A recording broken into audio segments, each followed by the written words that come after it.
Everyone, welcome to the Hudson Valley Flood Resilience Network's September Lunch and Learn meeting and webinar presentation. Thanks so much for joining us. If you want to open up the chat and introduce yourself, your name, affiliation, where you're located, that'd be great. We have a really great group of folks in our meeting today from all different geographies and affiliations, so welcome. As you all know, the Hudson Valley Flood Resilience Network connects local governments that are working to manage current and future flood risk. And we're really excited to bring you all together in our virtual Zoom room here today. So a couple of announcements from the Flood Resilience Network before we get underway with our presentation today. We just updated the Hudson Valley Flood Resilience Network website. We have a new programs page where we've captured information, nuggets, learnings from each of our FRN programs, site visits, trainings, media. And so if you want to take a look at that, that is now available on our website. I'll put the link in the chat. And then we also have another upcoming program on Thursday, October 9th. The village of Terrytown is giving a presentation and walking tour of their waterfront and resilience efforts along the Hudson River. The first part of this meeting is for the cohort of municipalities that participated in the Land Use Leadership Alliance training this past May with the Flood Resilience Network. And the second portion of the meeting is going to be open up to anyone from the network who is interested in joining. So first part is a meeting. You'll see this on the registration form. And the second part is that more interactive walking tour. So if anyone is interested in joining for that, I'm going to drop the RSVP link in the chat. We're excited to open this up to anyone who's interested, who wants to come and take a look as another way to share information and support networking and keep the network connected across our different programs across the different times of the year.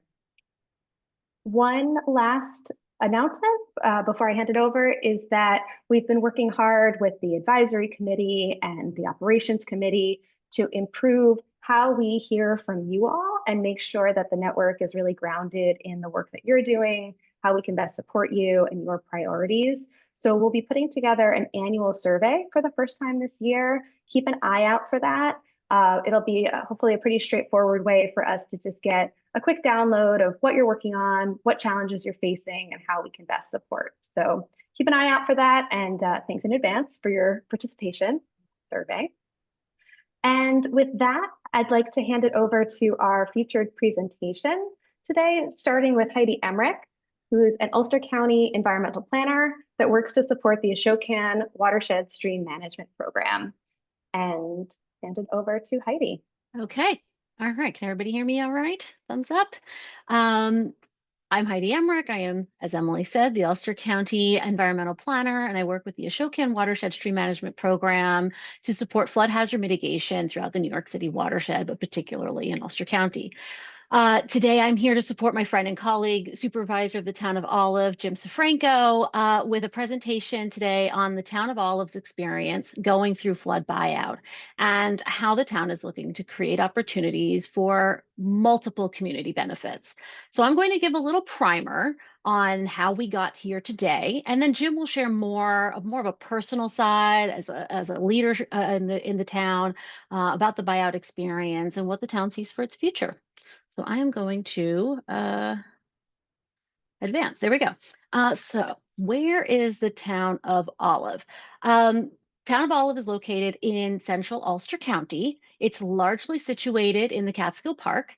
And because of the mountainous terrain, it's also a local hotspot for precipitation. This map you see here was generated by NOAA. It illustrates the predicted precipitation in a 24-hour, 100-year storm.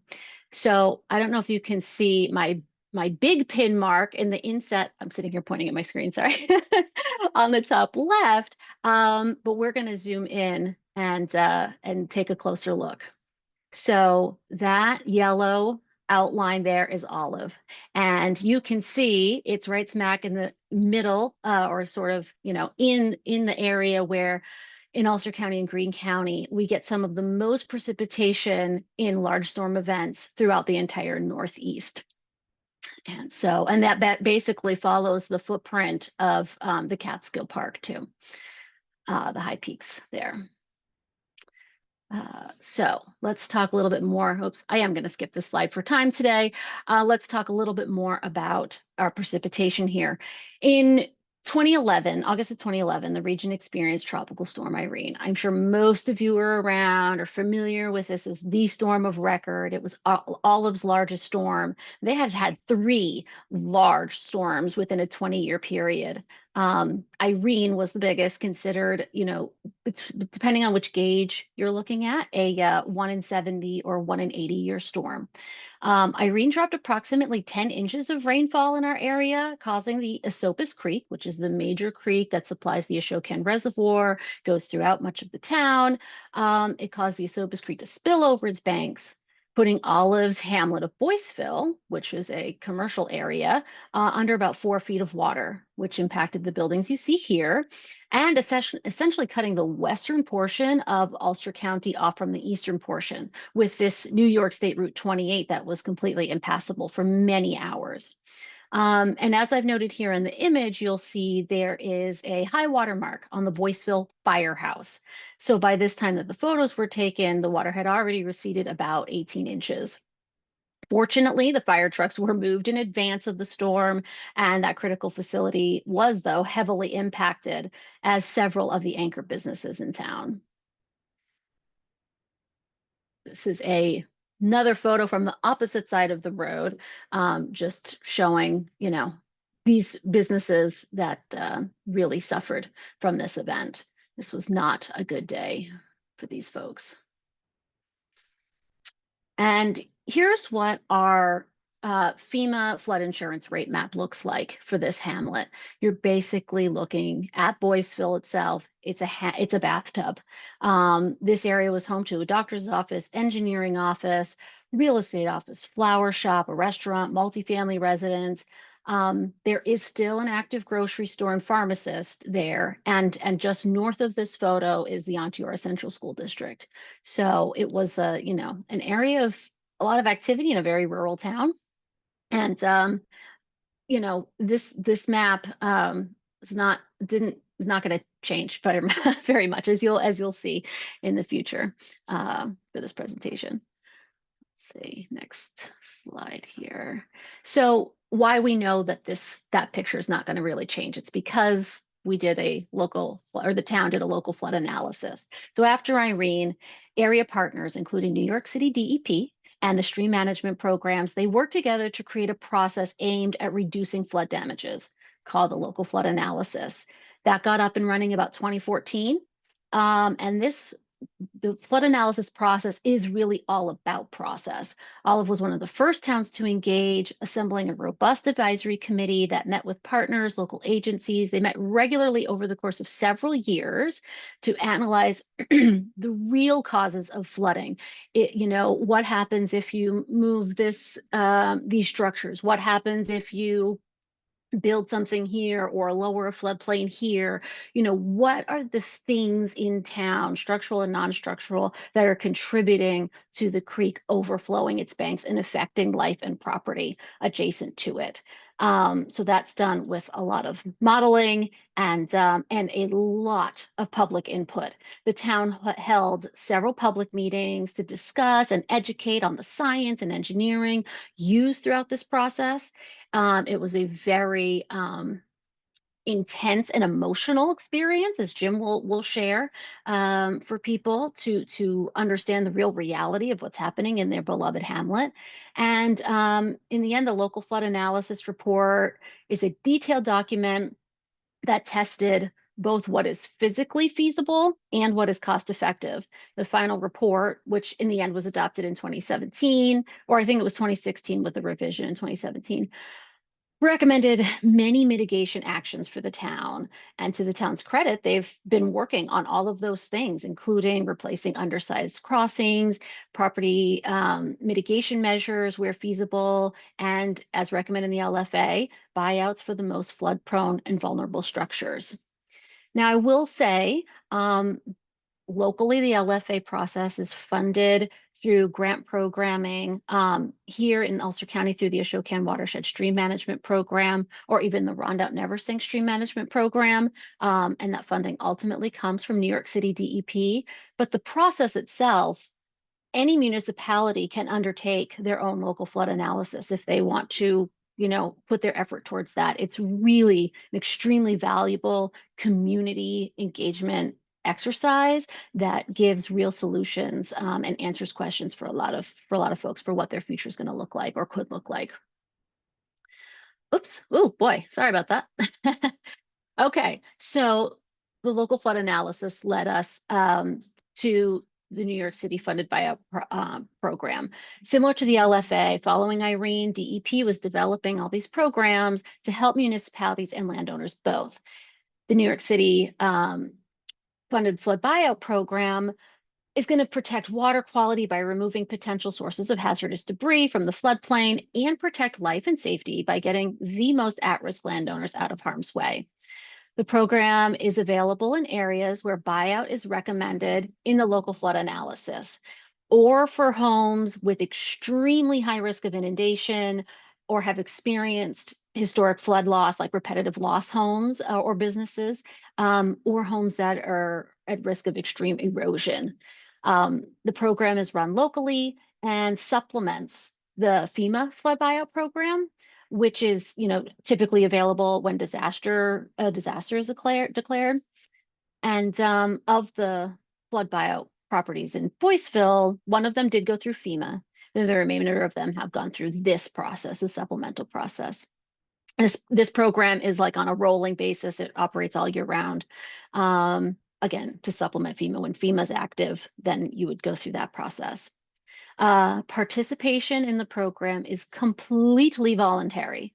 It must be approved by the town. So it's got to work with the town and the town's plan. And it's facilitated in part by an informed, neutral outreach and assessment lead, which for the town of Olive and Shandaken happens to be me. I don't work for the DEP. I don't work for the town. I'm a neutral party working for the county, facilitating, a program that, hopefully will work for everybody. And it takes about 2 years to complete. Last thing I'll say about it is that the town has the option to take ownership of a property after the demolition and develops with the community and stakeholders a reuse plan to see what that property can look like afterwards, given the fact that it has to follow, floodplain compatibility guidelines. And with that, I think I'll probably turn it over to Jim. And I've got some maps here that I'm going to shuffle through as Jim is talking. And yeah, that's it for me, I think. Well, thank you, Heidi. That was great. And thank you, Emily and Jessica from the Hudson River Watershed Alliance. I'd like to thank you for inviting me here today to share my experience about what Olive went through with Irene and this whole process. And it's a very lengthy process. As Heidi mentioned, the LFA was completed in 2017. It started around 2014. So you can imagine that involved a tremendous amount of community input, community meetings, and discussions about people's experiences, a lot of documentation, shared photos and things like that, and personal stories. The final report came out in 2017, and it lists a number of mitigation strategies. Most of the properties that you see here in the green were properties that participated in the flood buyout program and were eventually or in the process of getting removed and taken down. One of the mitigation strategies in the LFA was to have a berm along the Esopus Creek, which could essentially save these properties in theory. And that was proposed in the LFA, and that became a very, very controversial talking point for a lot of people who had a lot of relationships with the people that had businesses or lived in this area, or people who had memories of when they grew up there. And one of the places was a bowling alley at one time, and they remember maybe they met their future wife there. So there was a lot of emotional context in this decision-making process. But the town board, which at that time I was on, looked at this and we looked at the cost benefit analysis, and it was just doesn't make sense to build a several $1 million berm to save less money, less property value, and also what goes along with a berm is long-term maintenance costs, liability risks.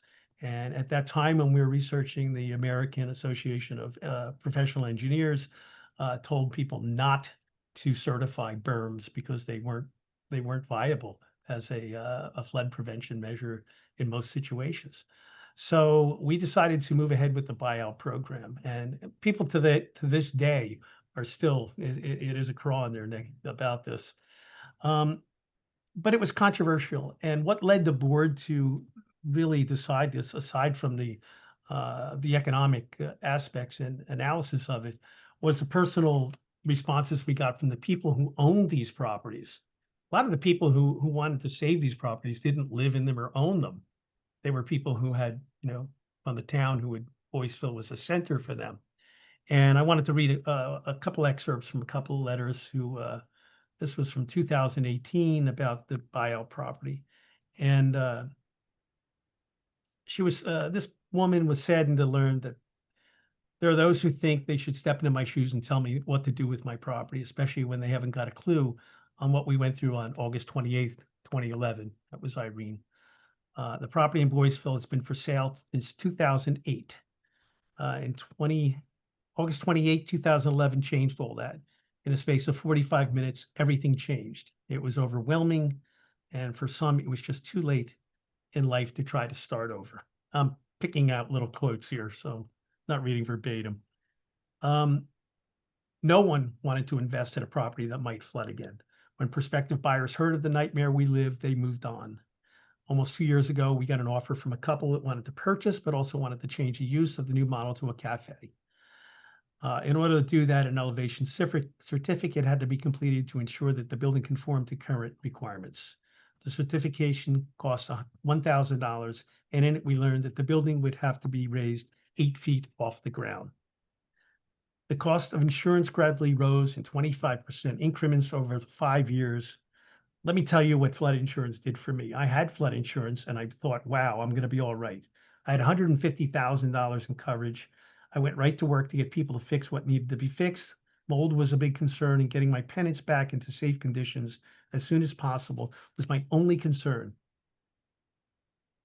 I had to go ahead to get started, but to take pictures. We had a mound outside the offices of disgusting, wet, soggy materials of all kinds. We helped our tenants clean out their spaces. I got an initial check of $10,000. It was the encouragement I needed to keep pressing on. The total amount we received from flood insurance was $38,000 total. We spent well over $100,000 in renovation and replacement of all that was destroyed in the silt-laden waters. Look around Boiceville. Everyone there was touched horribly by this event. It is our lives, it is our heart, but right now it's a burden, it's a constant fear. I'm in contract with the New York City funded buyout program.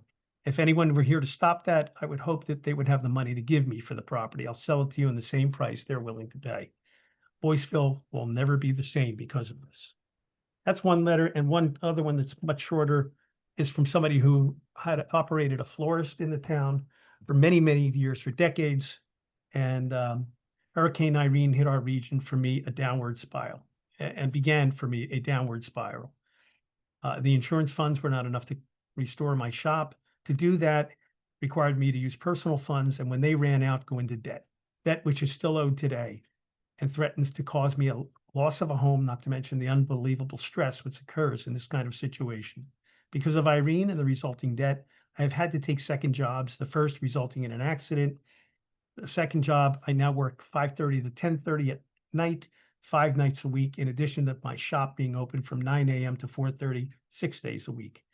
Why do I wish to sell? Because I'm tired of living with the stress of meeting bills, tired of being physically, and as much as I hate to admit it, I'm in an age when I should be retired. So, and there's more and more of these letters that we got. These are the people that wanted to participate, for the town to participate in the flood buyout program. There was another property in town that was in this floodplain that wasn't in the buyout, because the buyout program hadn't been available yet. It was right after Irene, and they suffered such financial crisis because of Irene.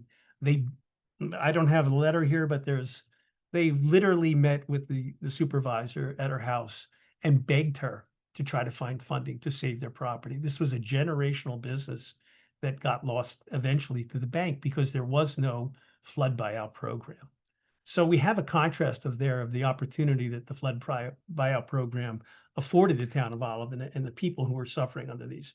All of these properties were for sale well before Irene. People wanted out, and after Irene, it just became something they could never buy and never sell. The controversy over the berm, the town board made that decision based on that economic reasoning that was in the LFA, the subsequent research we did, and these letters which compelled us to, why would we want to continue to have our residents suffer when we could see a future of them having to abandon their properties and end up with zombie properties in the center of our town. The buyouts happen over time, a long time. One might be ready to do it, others are in process, so it's a constantly evolving situation. And what we found was each property has a unique situation, whether it's the physical characteristics of the property, whether most of these mitigation strategies were to relocate was the best cost benefit analysis, but some may have wanted to stay in the floodplain and some chose to. Some moved because they just had it, as you heard in those letters. And some had mortgages, some didn't have mortgages. Some were older people, some were younger people. So I always like to think of this process as to be respectful of each property and the property owner and the characteristics that go along with that, because it's important for us to take into consideration. We have a supermarket that is operating in that town, and it's the closest supermarket for many people in this part of Ulster County, and they chose to stay, and they continue to operate while these properties around them are being bought out. So what the town did was we allowed this process to start. And what really struck me was a time when I was at a party and I met someone who was one of the more vocal people about building the berm and protecting the town and keeping the assets in the town and the properties in the town. And he came to me at the party and we started talking about this. And he said, I realize now that, we've made the decision to move on, to allow the buyout. We're not going to have a berm. And he made a really compelling statement that was just, I grew up in this town. My parents grew up in this town. My grandparents and so forth grew up in this town. And what I really would love, if we're going to do this, is to have something that we can be proud of in the center of our town in Boiceville. What can we do here? And that really led me to start looking at opportunities of funding for how do you take flood buyout properties and make them into an asset for the community? How do you make that a property have the ability to use for, say, public outdoor recreation? We pursued a couple of grants. We got a small grant from the Musser Fund that allowed us to do some visioning of the properties and have community meetings and input from the community on what would you do if you wanted to do anything with these properties. We got a lot of wild ideas, a lot of great ideas. And we also learned that there is restrictions on how you can use these properties. Basically, they have to be used for outdoor recreational use. You can't put up a 4-wall building on the property. You can't add a lot of impervious surface or any to the property. And you can have things like signage and pathways and things like that that the public can use. So that was what started us on this. And we eventually got another grant from the National Fish and Wildlife Foundation or Fund to develop 60% design plans, which you see in front of you. We hired several consultants, a landscape architect, a planner, and SLR Engineering, who helped us look at these properties, kind of evaluate what these properties had on them. We found a wetland. If you look to the far right, there we didn't even know was there, a very small emerging wetland. So we had many community meetings, many community outreach meetings to find out what people additionally wanted, and we proposed to them some of our design plans as we went along, and people were involved in this process every which way.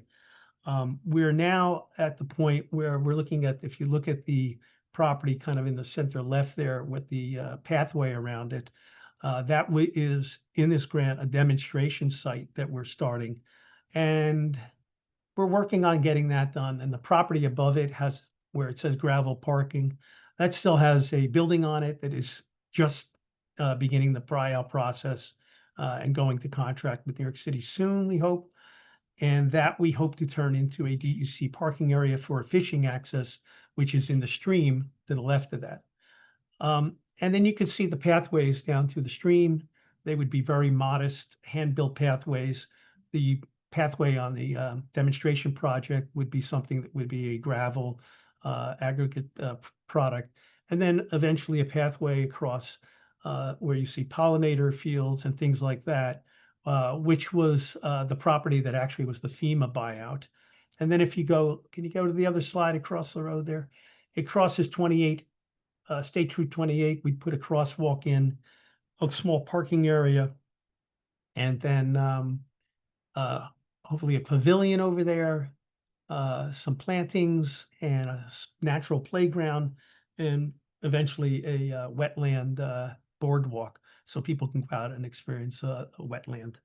So that's kind of where we are with the design, and the implementation is the next part of that. How we get to that would be to try to start funding perhaps little portions of this as we go along. Once we complete the demonstration project and close out that 60% design grant, I think we would probably reapply to NIFWIT for completion funding or completion of design at least, and see where we can move along. Once you have these kind of elements in place and a community buy-in to it and a community acceptance of it, you know, you could start looking at, like, you know, little portions. Maybe the pavilion is funded by one grant or a third party or a nonprofit or an individual, whatever. So it's kind of exciting, and I think it lends itself to this reuse. The demonstration project is required. Somebody has a question up. Betsy Blair from the town of Hurley. The demonstration project was required in the grant, and we needed to pick an area of this design plan that we would want to actually build something and show that we have the capability of building. Some of the problems we ran into is that it's a small little project, and we found that we couldn't get single contractors to bid on it because of the prevailing wage and also the reporting of that. And it was a small project, but a lot of paperwork. Larger companies came in and they were unaffordable because they had to do the prevailing wage, and they were looking at they just came in and threw big numbers at it. So we found that we had to scale back a little bit on that demonstration site and work with NIFWIT and only get certain elements of it done. And that seems to be one of the problems, is how you move forward with these designs and build something and still be able to do it with the funding you have and the restrictions you have. So with that, I mean, that's where we are today. And I can open it up to questions. I don't know, Emily, where you want to go from here. Sure. Yeah, Jim, thank you so much for sharing your experience and expertise with this program. And just to reiterate what Heidi and Jim also said, that this is particularly a New York City funded flood buyout program, but the town also has experience with the FEMA flood buyout program, which is open to more municipalities than just the New York City funded program. So hopefully these lessons learned can transcend this specific program area and be helpful for municipalities all over the Hudson Valley region. So we wanted to have plenty of time for Q&A. What questions do you all have to ask Jim? And you can go ahead and put those in the chat, or if you want to raise your hand and come off mute, we can do it that way as well.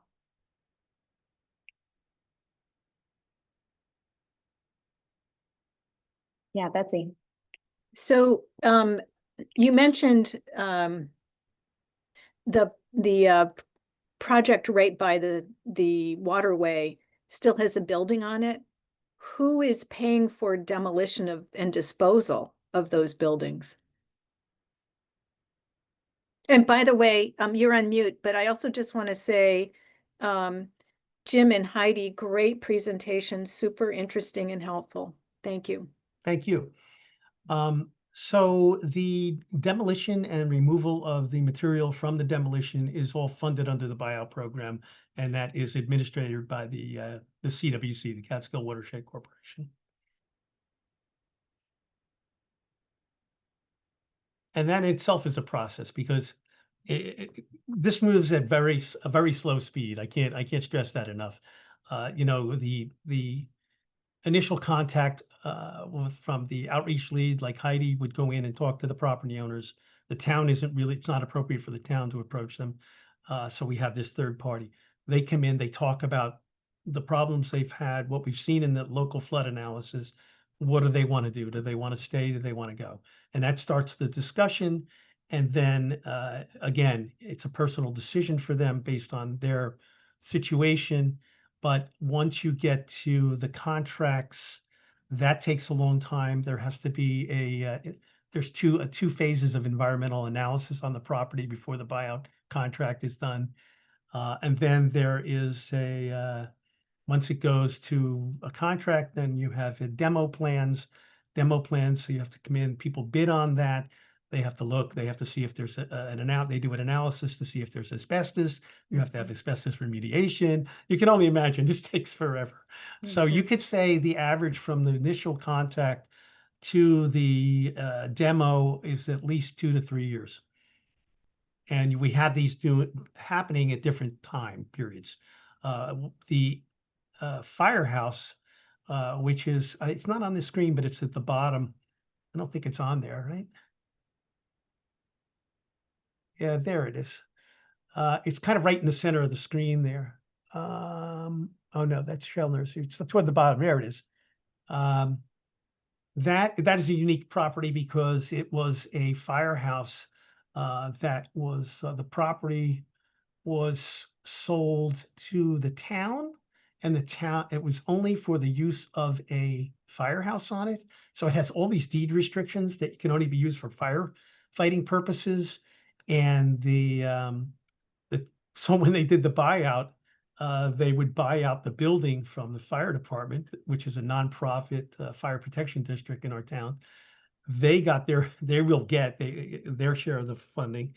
The town will get the money for the funding for the land, purchase the land, and then that property, because of that deed restriction and it's surrounded by New York City property, that property will go back to New York City. But because of the complexity of that original deed, that's taking, oh God, months and months, if not a year, to look at by DEC or New York City legal. If you also notice, just one other thing I'd like to say is that on that map, that property, even though it's going to be a New York City DEC property eventually, we did include in our design a little pathway down there to the water because we thought that perhaps DEC and DEP could work together to provide another fishing access parking area, which would help overall for this whole project.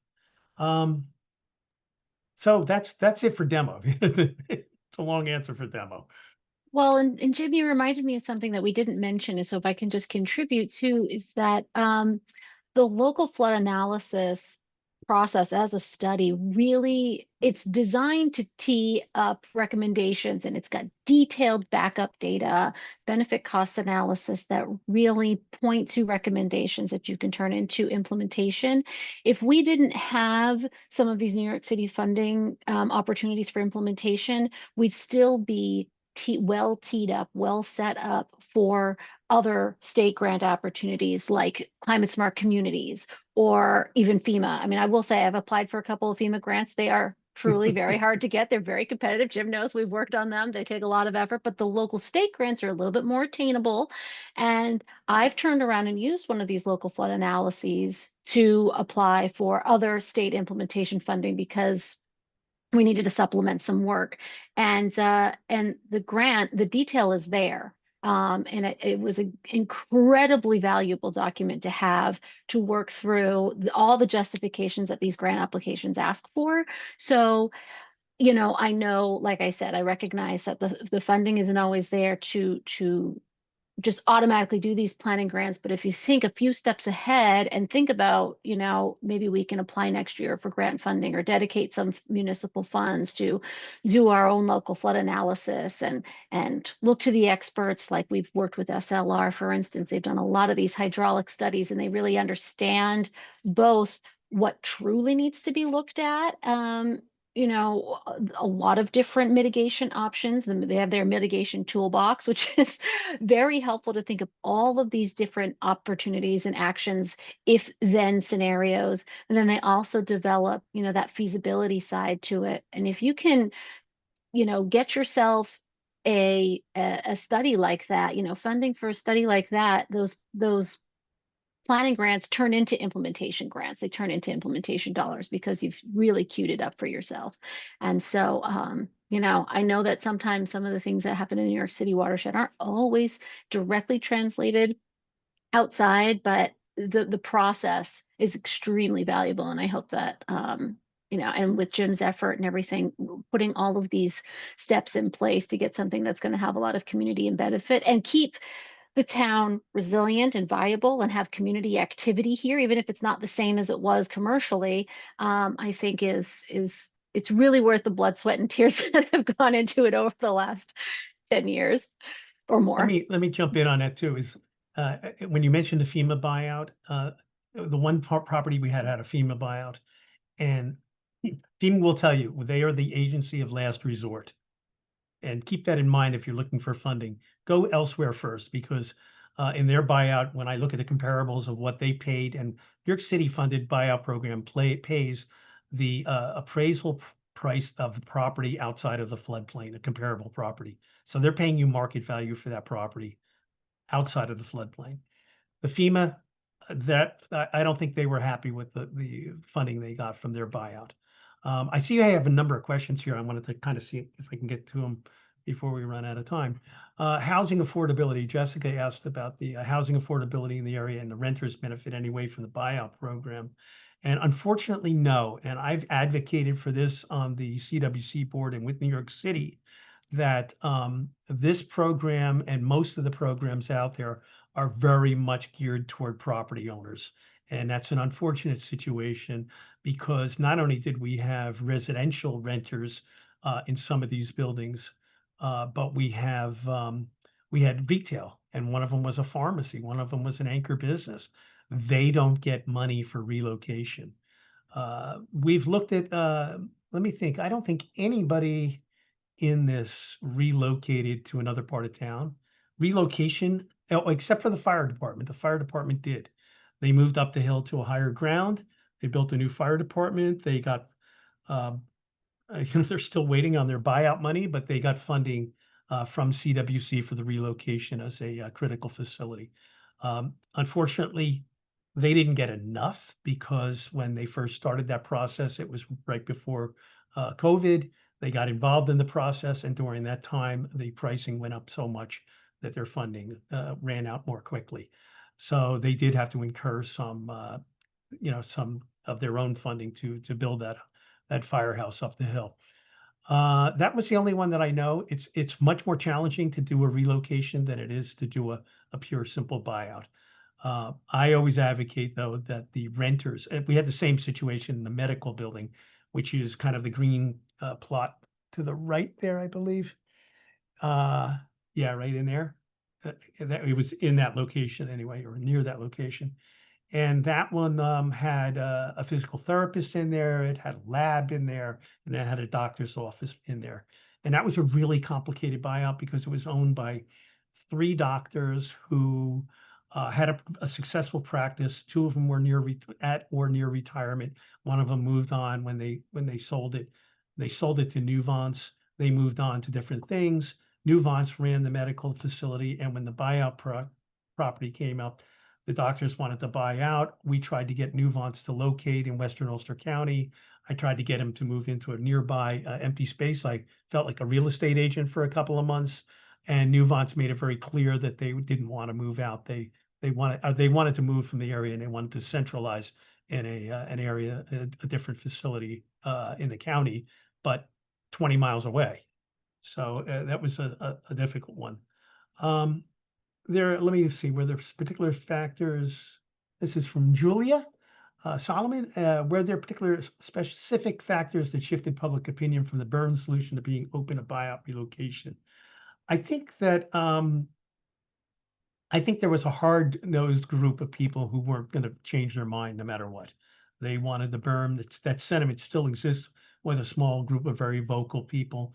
But I think most people, when they heard those letters and they saw that there was no future for a lot of these buildings, that the berm was expensive, that, the board had to make a decision, and we just made that decision. I can't say that we shifted public opinion enormously, but I think we had to make a leadership decision in that way, that we saw that what was the best for the town. And another question was, were there any of the property owners able to recoup? I answered that one. No, just that fire department was able to relocate. And Any other questions? I have Yeah. a question too, Jim. I wonder now, I know that the process isn't completely finished, right? There's lots of implementation still to come from these 60% design plans, but just wondering, looking back, is there anything you wish you knew before you got started with this kind of buyout program that you might recommend to municipalities that are just getting underway? Well, I think that you need to really communicate well as in a leadership position. I think communication is always the key, and trying to communicate to the public and to the stakeholders what programs are available, what funding opportunities are available, because most people don't know. And very often people just want what they want. They don't even listen. So you have to really communicate as best you can. And also to understand that, like, Boiceville is really unique in this situation. It's a small part of our town. It's a small hamlet. There are a lot of things going on there that were either, participating in the program or not. And it was going to change the character of the community. There are other towns in the Catskill, in New York City watershed, that have villages and hamlets that are all in the 100-year floodplain, all get substantially damaged. And I can understand very easily how a town may not want to participate in that process, because their whole town would go away, their whole village, their whole hamlet. So it is a really challenging choice that I think people have to look at and see what are the implications for the, town-wide implications and region-wide implications of making these choices. I think for me, real quick, if I can just chime in too, I think as a resident even of the town of Olive, and seeing how this whole thing unfolded well before I was in this position, and reflecting back, I think, and now with my planner hat on, gee, I wish that it would have been great if we weren't doing this almost backwards. I wish that we had, and I've been reading a lot about this as an environmental planner, like post-disaster planning, and thinking about having a comprehensive plan that says, identifies high areas of risk, repetitive loss, and if and when the next storm comes, what's our plan for that area? And those conversations just, I don't think totally ever happened. And so it was a lot for a lot of people to process, one parcel at a time or whatever, but everybody was just trying to figure out what to do and what was best for them personally. And then the town going, okay, now we've got these buyout properties. What do we even do with them? And being part of those visioning things, and not even really knowing how to tell people, well, we can't exactly have a concert venue here. Everybody was still figuring that out. And so not having a playbook, I think, was challenging. And I think moving forward, especially with these incredible changes in weather patterns that we're seeing, it's like, if we could think about post-disaster planning in a different way, I think would be incredibly valuable especially for some of these really flood vulnerable communities. Just knowing, like, what are your most vulnerable populations, and next time disaster strikes, how are you going to rebuild? What do you want to rebuild, and where? And maybe identifying some areas for relocation. The town did do a relocation feasibility study to see if there were areas upland that would work. Now, it's never worked out with available sellers, or property owners have not made their properties necessarily available for that to happen, but at least the town tried to go through that exercise. What could it look like? And maybe someday we can dust that off and say, hey, we have an opportunity to try to make that happen now. You know, just not having had that playbook ready to go really made it a very iterative, incremental, try this, figure this out, get some advice here type of thing. And you know, so that's my 2 cents on that. And Betsy has another question there. Well, just a follow-up to you, Heidi, which is, you know, many of us have sections of town that are repetitively flooded properties.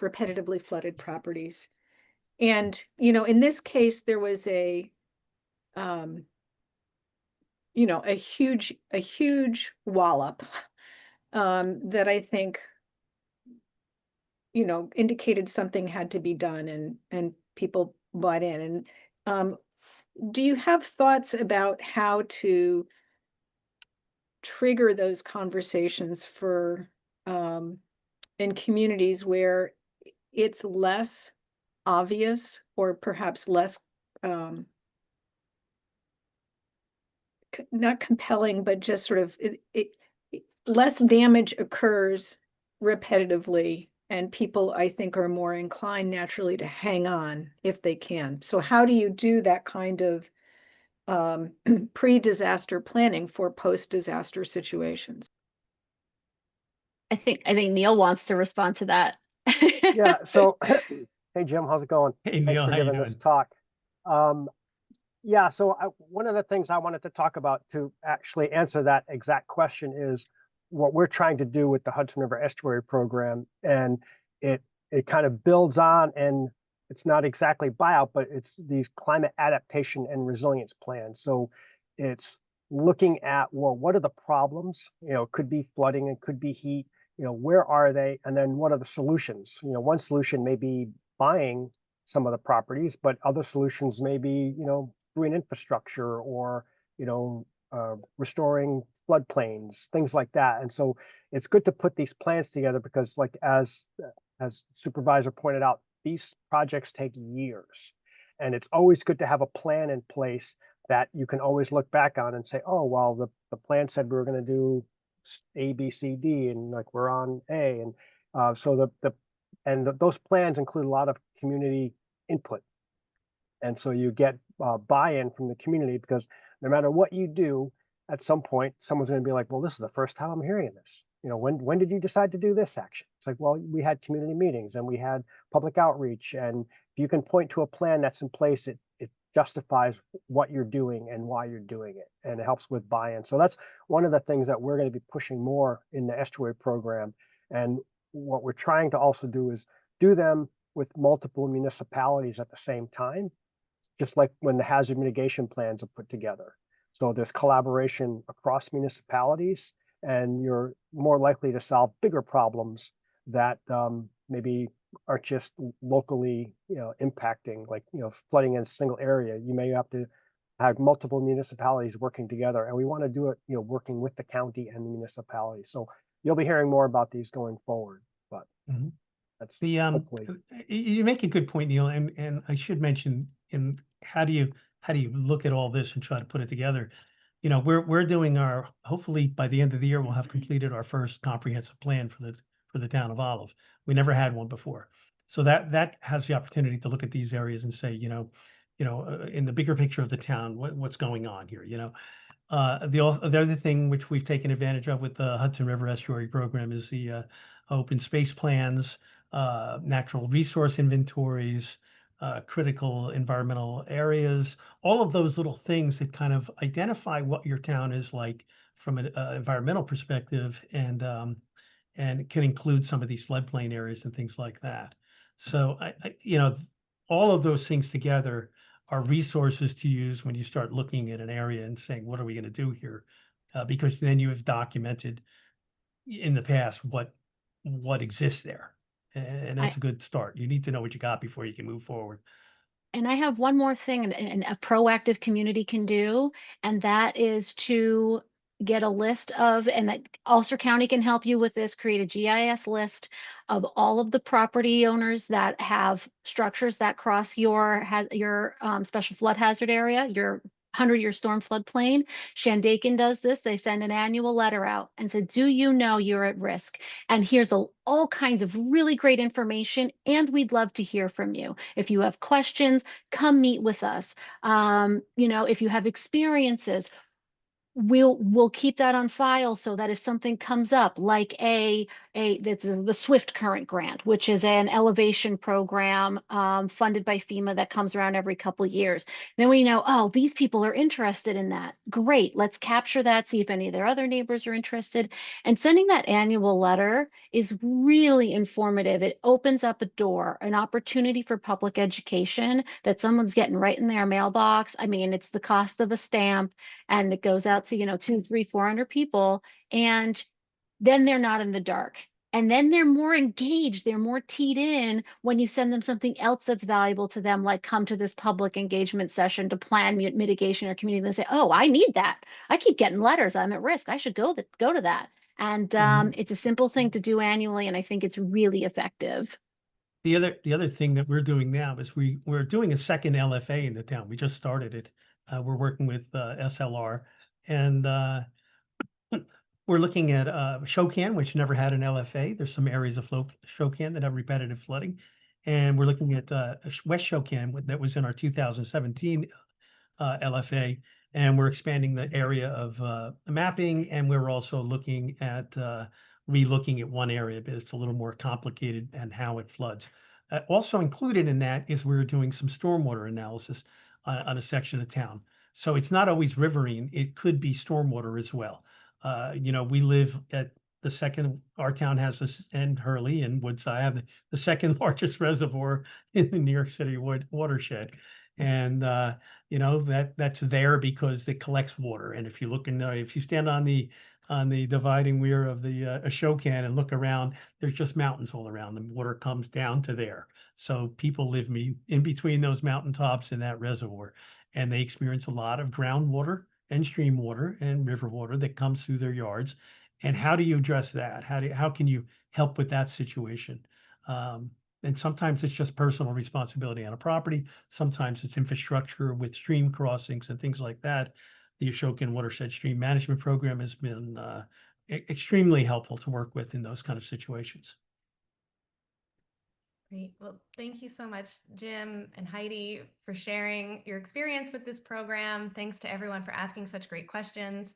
We're going to transition into community updates, but before I do, I just want to, for the video recording, call out the comment from Mark Carabetta in the chat, which is that SLR has completed so many flood studies, hundreds of recommendations made. Sometimes those recommendations go nowhere, and in other cases, like in this example, great progress is being made. It takes skilled leadership and requires many hands from the community to be involved, and it's really exciting to see this project happening. Great work, Jim and all. And we agree, and we're so glad that the town of Olive can be such a leader in this realm, share those great lessons learned with everyone else who might be faced with some of these challenging conversations in the days and years to come.